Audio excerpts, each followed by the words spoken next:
jusqu'à 20h. Ils refont la France sur RTL. Anaïs Bouton. Et avec moi, Joël Meskens, Juan José Dorado, Paolo Levi et John Henley. Alors, une tablette de chocolat qui passe de 250 à 220 grammes sans réduction de prix, une tranche de jambon qui rétrécit ou une portion de fromage fondu qui fond littéralement de 10%. La shrinkflation, mais ça, c'est pas très joli, on va l'appeler réduflation en française. C'est une technique très privée des industriels de l'agroalimentaire. Peut-être pour tenter de nous faire oublier l'inflation, justement, je ne sais pas. On réduit la quantité de produits vendus sans pour autant, évidemment, réduire le prix. C'est une arnaque, c'est scandaleux.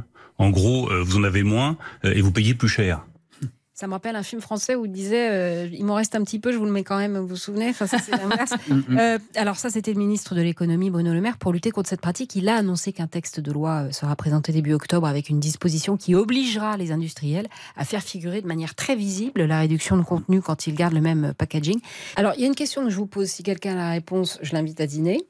Ce soir, il me reste un petit ossobuco que j'ai fait hier. Je ne comprends pas pourquoi l'Europe, qui est quand même fanat de la régulation, qui régule même les montants des portes, ne met pas de règlement extrêmement sévère sur ce type de pratique. C'est quand même totalement fou, non? Personne n'a la réponse là-dessus. Moi, j'ai pas les réponses, mais en même temps, cette façon de faire, elle n'est pas nouvelle, puisqu'elle date des années 60. Donc, ça fait pratiquement 60 ans que les industriels font ça.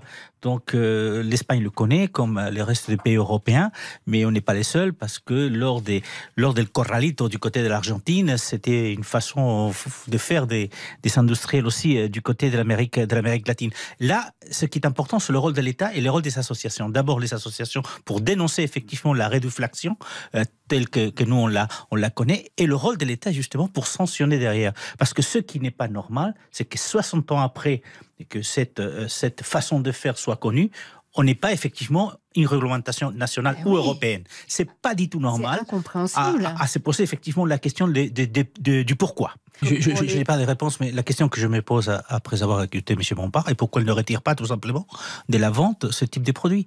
Vous savez, il y a une étude en Espagne qui a été publiée il y a quelques semaines, 62% des consommateurs sont prêts à changer de marque s'il y a de la réduflation. Ah oui. Donc, au lieu d'annoncer je vais mettre une étiquette, j'annonce tout simplement je ne mets pas vos produits dans les rayons des supermarchés. Ouais, mais alors, donc peut-être que ça sera... c'est qu'il entame un bras de fer avec les industriels, les marques. Oui, mais quelque part, il va falloir faire quelque chose.